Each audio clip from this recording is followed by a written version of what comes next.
You see, we have been lied to for thousands and thousands of years, is what I assume.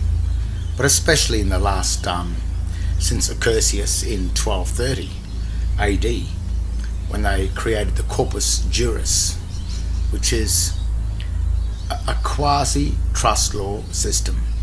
And what they did to do that is they created two names.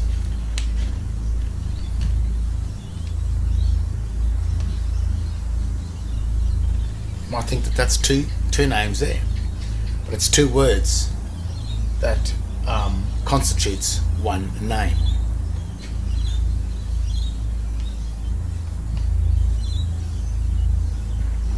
There's the other name. Sign language. So if you know the truth, you can detect the lie. So what happened in 1230 when they created the surname, which means cognomen? This is a nomen. This is a cognomen. That's a nomen. A nomen is the power of Rome. Cognomen is the machine of Rome. It's a corporation. It's also the debtor.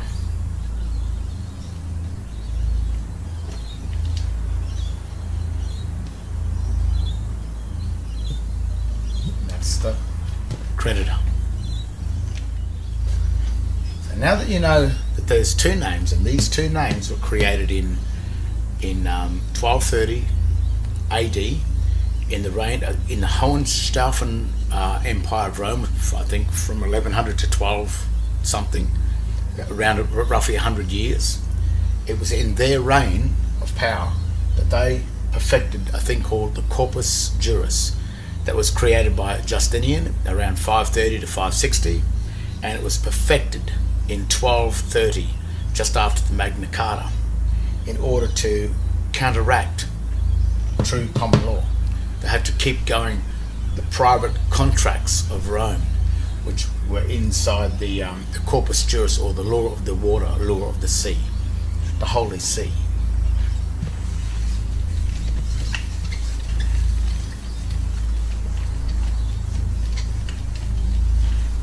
Now I'm going to show you the absolute lie in trust law. And this is a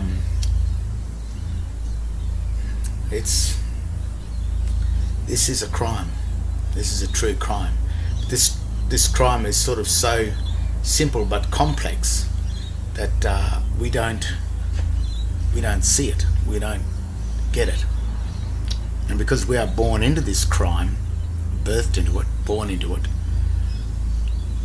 we can't see the truth, because the lie appears to be the truth because we were born into the lie.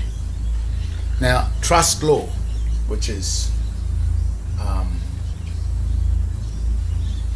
it has three elements, and it's usually used in private contracts, and it's a very powerful system, because if there's a contract established between two parties, a third party is present, and it acts as a go-between, but also acts like a witness to the agreement that was made.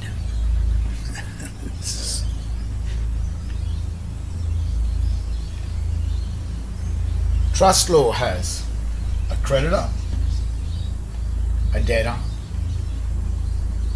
and an administrator. It's got three elements in it. The creditor gives or grants the dominion. He may own some property, and if he's the sovereign, then he will own the mineral and energy wealth of the land that we were born onto, because that was a grant that was given to us in Article 126 in Genesis, where God granted dominion, which is the absolute authority, to man over land, air, sea, and the thing that creepeth, that is the surname, the cognomen. The creditor has power over all of this. What the creditor does is an administrator comes along, which is usually the Vatican,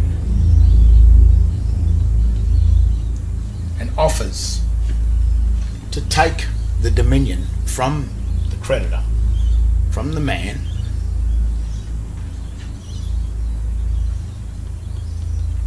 in order to administer it and look after it for man, so that he doesn't have to worry about it, but he'll take a percentage.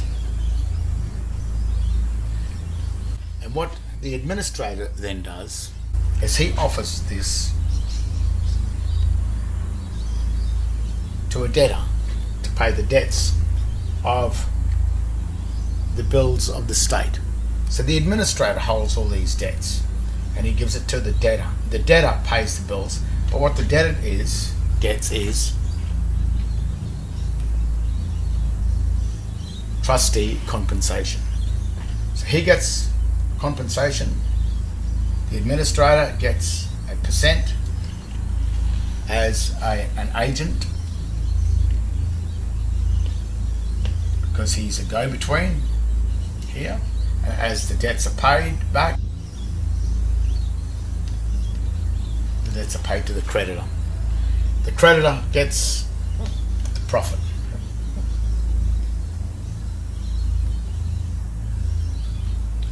Creditor gets the profit, gets all of his estate looked after by the administrator.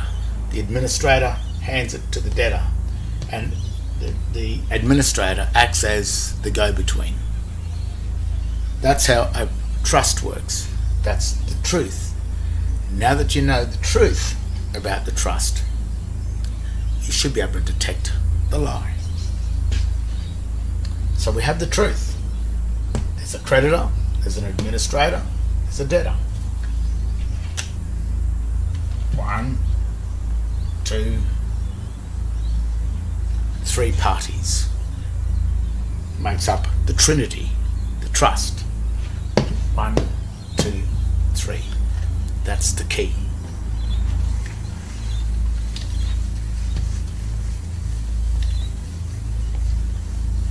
But what the Corpus Juris did, and what Justinian and the Vatican have done, and the judiciary, they've devised a quasi-trust. It looks much the same.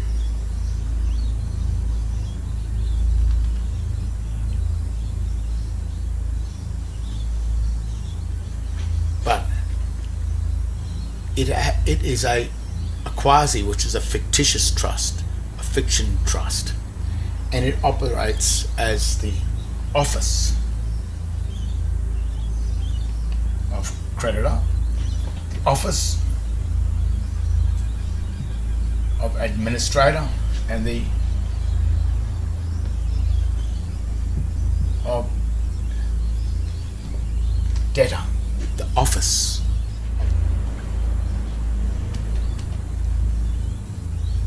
These offices have to be filled, and in reality there are only 2 parties.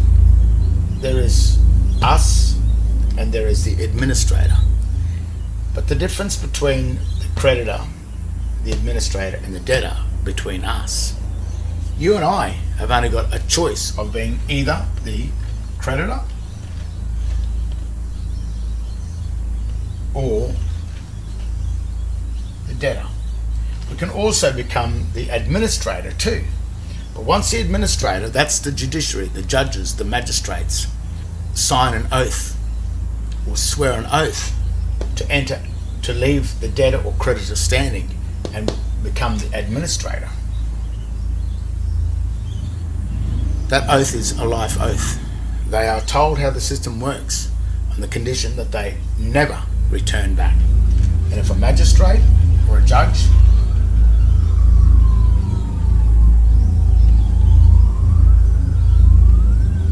ever attempts to act as the creditor, attempts to step down here, then the magistrate will surely die. He won't last. The Vatican will make sure he doesn't last, and rightly so. But when it comes to us, so that puts the magistrates up into the office of the administration. But what one are you? Well, if you have a look on your birth certificate, it says on the day you were born, something was birthed.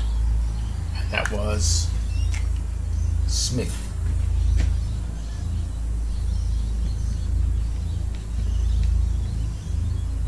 They say it was your surname, but it was a birth for something.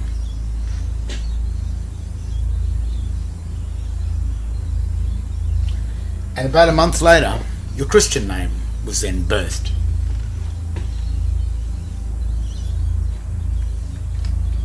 Born date and registration date.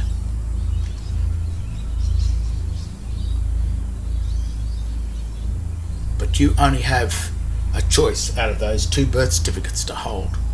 You can hold one or the other. This one is called the Certificate of Birth, which is the birthing of the Christian trust, which happens about 1 month after you were born, maybe even a bit closer, I don't know. But when I was born, it was about a month. The Smith Trust is the birth certificate. Debtor. John Paul is the creditor. But you're born into the ship of the debtors, because while you're a debtor, the administrator will look after your trust to make sure that you don't destroy the equity of the creditor. But on the age of 21, which is the age of majority for a man, I think it's 18 for a woman, but the age of 21, you have a big party and you get the key to life. And a lot of people get this key, but a lot of people don't understand what the key's all about. Well, it's really the Sister Key Trust. It's a key to access the creditor standing inside this quasi-trust. But if you don't take that key and you don't work out what you're doing, and you maintain the name, your surname, Smith, then you are deemed to not be the creditor. You remain as the debtor after you turn 21. Which leaves this three-way trust, in our case, as only two parties. So a trust can't work if there's only two parties. It's just an agreement, but it's not trust law. But in this quasi-trust, the government sets up an officer of administrator, the office of creditor, and the office of debtor. And it knows that only one of these can be filled at one time. So what happens is that allows the trust to still work, because the office of administration, the administrator, the office of the creditor, and the office of the debtor still constitutes a three-party trust law setup. So the trust is fine, but it's only housed, there's only two people at home in each of these offices. This office remains empty.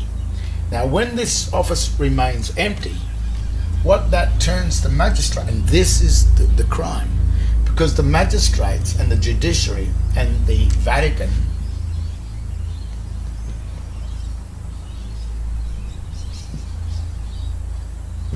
that offered to act as the administrator, the minute the creditor is not there and it turns into just a two-way trust, it turns the administrator into the creditor, because the creditor moves back up to tier one. That becomes the creditor. He becomes just the debtor. So the debtor now, as we've paid the dominion, which is the authority to the mineral and energy wealth. These are the mines here. It's where the oil, the coal, the energy that we supply, billions and billions of dollars, trillions of dollars worth of oil, gas, energy and mineral wealth is owned by us, the creditors. We offer that to the Vatican for the administration. They hand it to the debtor to be for the debts of the system to be paid for. So the debts are paid for back to here. And when the administrator goes to pay the debts to the creditor, the creditor's not there.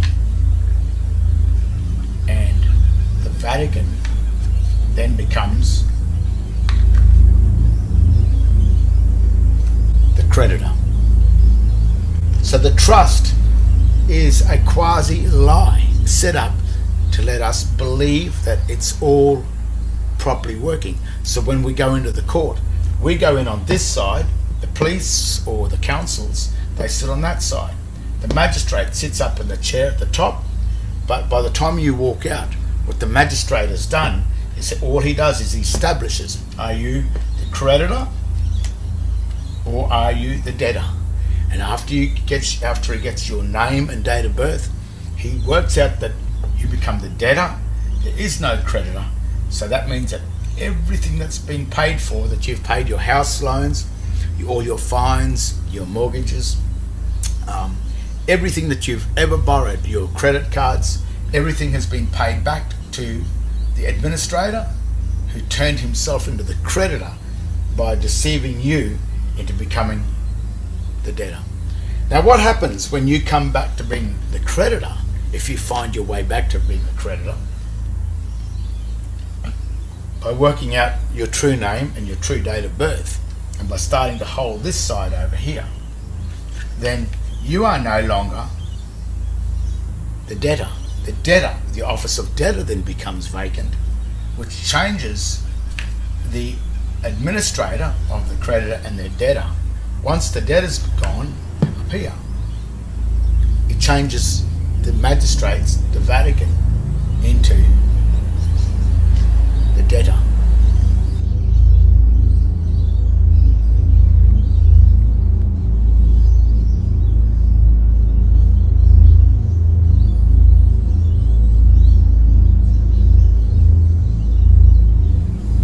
That's why the administrator and the magistrates and the police and the government are so hell-bent on you remaining dumbed down, holding the surname, because what this three-way trust does, that is only housed by two parties. It's housed by the Vatican and us. And we make the choice, are we creditor or debtor? If we are debtor, the administrator becomes the creditor. But if we become the creditor, the administrator becomes the debtor. And that is why you have been tricked and deceived into spending all of your life as the debtor. And when you die and you get your name engraved onto a tomb, you will have the name John Paul Smith. That is the debtor. And it's also the born date.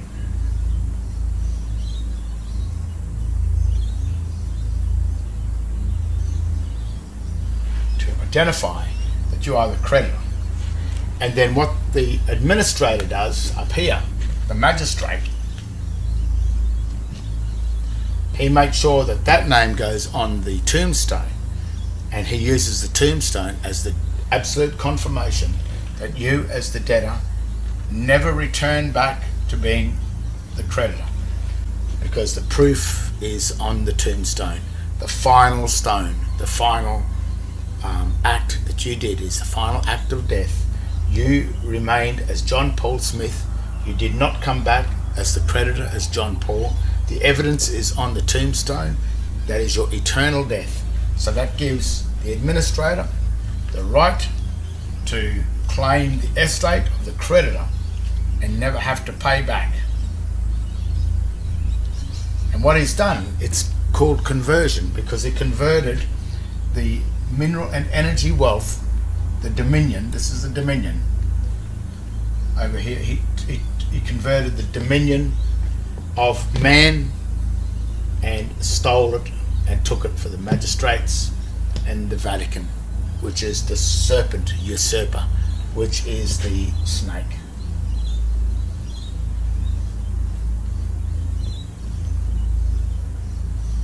The snake in the garden.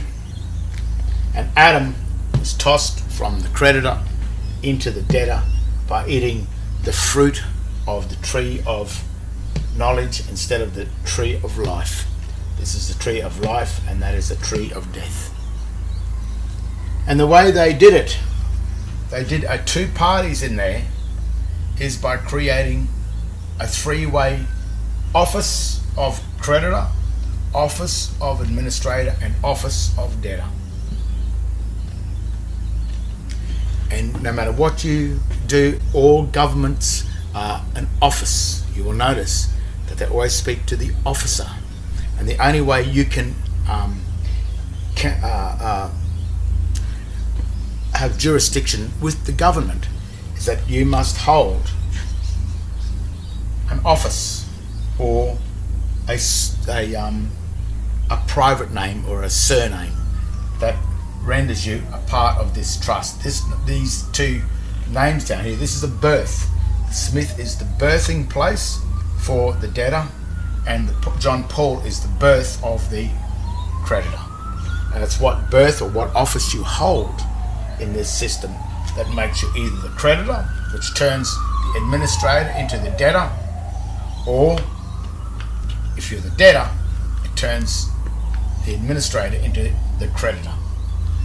So he will win, and that's why he needs you to remain as Mr. Smith, remain in the office of the debtor, in order that he can in order that he can convert himself from administrator, who gets just a percentage of the take, into the creditor and takes his percent plus everything down here, and he never ever has to return it to the creditor, because the creditor has died, he's gone, you couldn't find your way back home, so you lost your estate, and you lost it to the magistrates, to the Vatican, and to the snake in the garden. And that's what the Adam and Eve story is all about.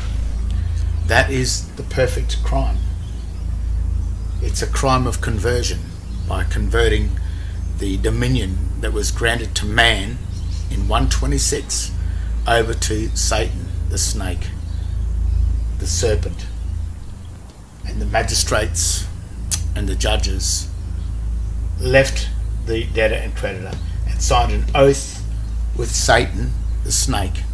And once they're up there, they make sure that they administer all the wealth for this.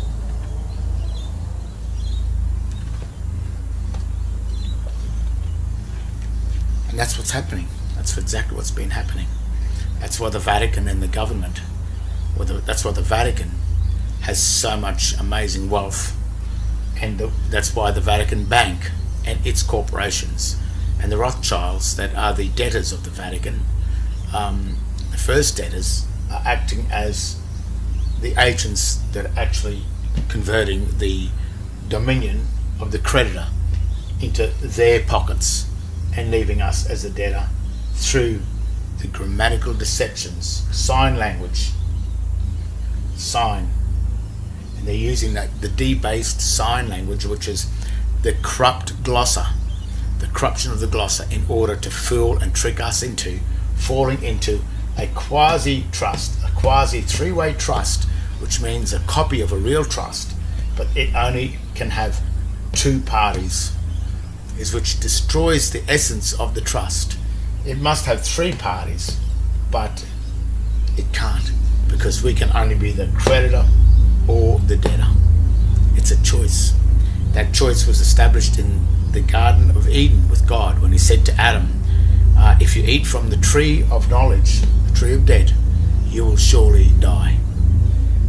I think it's the only crime that's really we've been warned about in the Bible. God warned Adam not to fall for the tree of the debtor, or you will surely die. That's the perfect crime.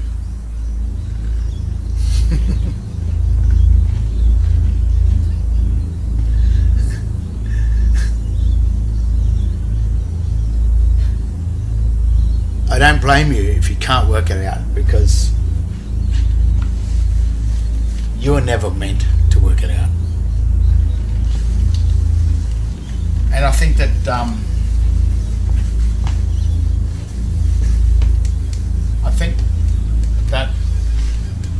Satan's time has come.